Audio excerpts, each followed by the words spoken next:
Welcome to Easy Learning. Exercise number 207.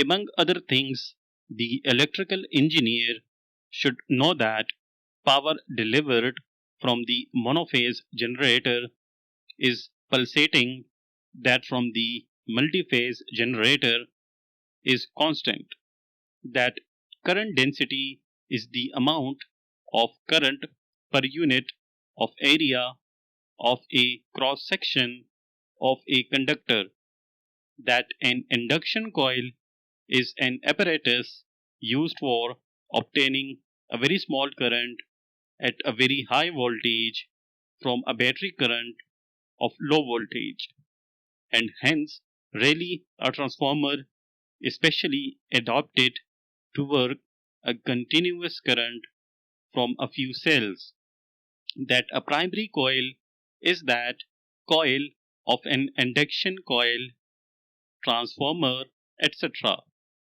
through which flows a primary current with the original current, whose fluctuations are to be utilized in order to induce another or secondary current in the secondary coil of the apparatus, and that copper loss is the waste of energy through the resistance of copper circuits.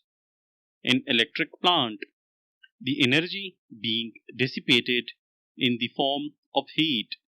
The dynamo is a reversible machine, that is to say, it may be used either as a dynamo or as a motor. In the first case, the machine is driven by a steam engine or gas engine or turbine and gives out electrical energy. In the second case, electrical energy is imparted to the machine. Full stop.